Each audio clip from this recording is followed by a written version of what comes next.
Knowing can be a curse on a person's life. I traded in a pack of lies for a pack of truth, and I didn't know which one was heavier, which one took the most strength to carry around. It was a ridiculous question though, because once you know the truth, you can't ever go back and pick up your suitcase of lies. Heavier or not, the truth is now yours. The truth really can be a heavy burden to bear. Don't expect the people around you to wake up. Just show what a bright light you can be because you are awake. But don't have any stake in the outcome of your actions. Don't expect people to get it because very often they won't. But if you lead by example in your life and you become a shining light in your community, this will affect others in a positive way. Just realize that they're asleep and deal with it. A lot of people are just empty portals. That's the way they are. That's one of the most important things we can do. The problem is that people have been trained to distrust everybody. Now, the most difficult thing for people is when they discover the depth of the deception that we're facing in the world today, just how all-pervasive this matrix is and just what the matrix is. You know, what really holds this whole system in place? It's simply our belief that the system is real and our belief in words that are written down on paper. That's what holds the system together.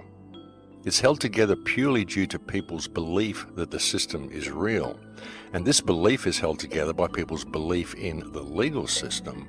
And this is held together in turn by people's belief in the written word. All of the secret codes and all of the numbers that they put in there, the magic that it creates, all of the symbolism that they put everywhere. There's a certain magic that is created by all of this stuff which they use to control us. They put these secret codes everywhere, they put their Freemason signs everywhere, they put their obelisks everywhere, they do everything according to geometrical patterns. And they do it for not just because of the reason that it sets up an energy grid and they've got this dark circle of magic going on and this is their symbolism that they use, but it also serves as a way of controlling us.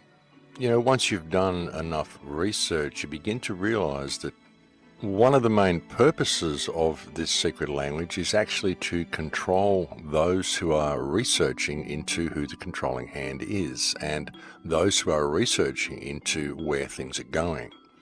They use the secret language to control those who know about them. Basically, they use it to control their opposition. And the way this is done is really quite clever. But of course, everything about this system is quite clever.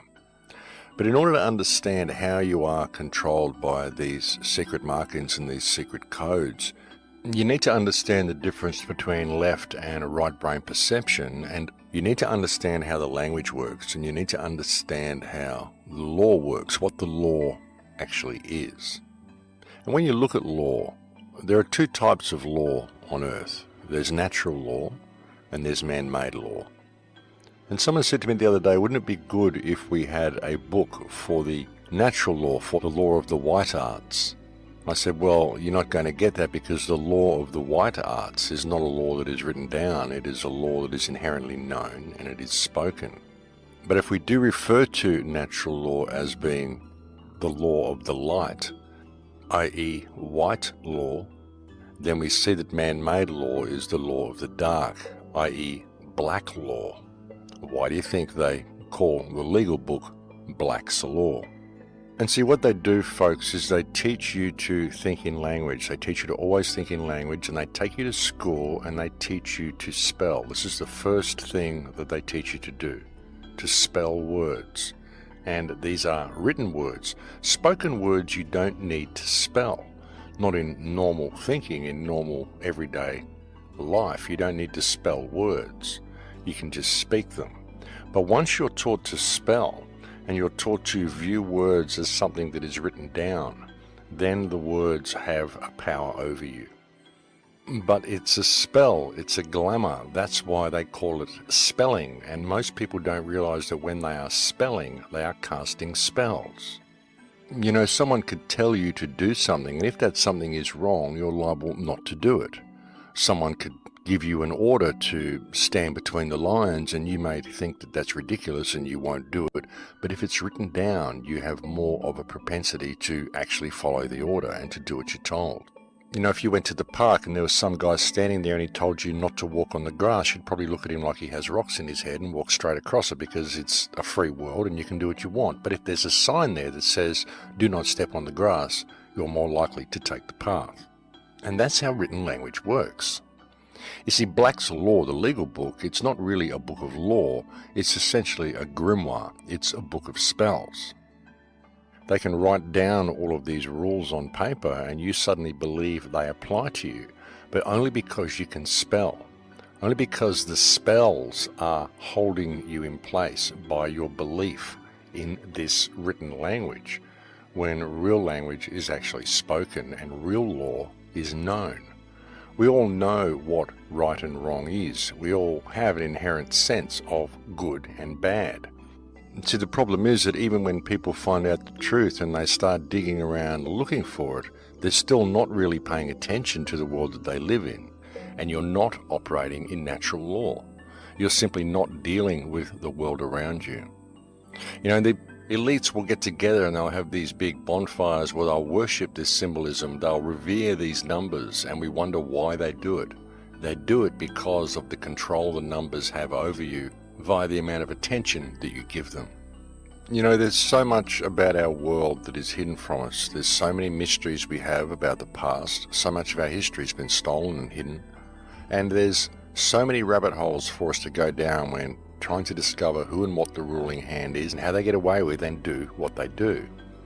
But it gets to a point where you realize that all of the mysteries are there precisely so that you will go and investigate them. Precisely so you will try to get to the end of the rabbit hole. So you will try to unravel this mess rather than simply realizing that it's all held in place by fiction. It's all held in place by people's belief in the written word and by people's willingness to operate outside natural law, because that's what the written word tells them to do. You know, these mysteries are there so that you'll look into them and not deal with the world. The numbers are there so you'll keep searching for them and not dealing with the world. All of the symbolism and all of the emblems are put there, all the stuff the Freemasons put around the place. They don't even know what they're doing, half of these people, but it's put there so that you can see it and discover it. And so you can see that this controlling hand is there, so you'll believe they are all pervasive and all powerful because they control everything, because their symbolism is everywhere and their numbers are everywhere. But if you weren't taught to spell and you weren't casting spells in your view of the matrix and looking at it through the filter of the spell, the glamour that you've been put under, then you would simply be operating in natural law and you wouldn't do any of the stuff this system requires you to do. That's how it works, folks. It's all a glamour. The whole thing is an illusion. What really is real here is people, is no reason for the human race to be doing what it's doing. We do it because we're told to do so, because we believe that which is written down on paper. I mean, sure, there are those at the top who know exactly what they're doing and know how this whole thing works. Those who go to these dark forest celebrations of Bohemian Grove and do all the terrible things they do. But not everybody is your enemy. Not everybody in the system is your enemy. Many people are simply caught in the glamour. And in many cases, so is so very much of the so-called truth movement, so very much of the independent media, and so very much of the resistance. And it's imperative that people step back and view things with the correct eyes and really look at what's going on here. If you really want to get to the bottom of whatever mystery it is that you're researching, the best way to get to the bottom of it is to establish freedom on this earth. Because all of the mysteries exist because mankind is not free. That's the only reason any information is hidden from anybody, is because we aren't free. We live in a people farm. The human race is being farmed and it's being harvested. But irrespective of that, the exposing and confirming of this vast network of pedophiles, this occult reality that exists behind this reality, a society that is cloaked in shadow, which is secretly farming the rest of mankind, this has all been exposed now.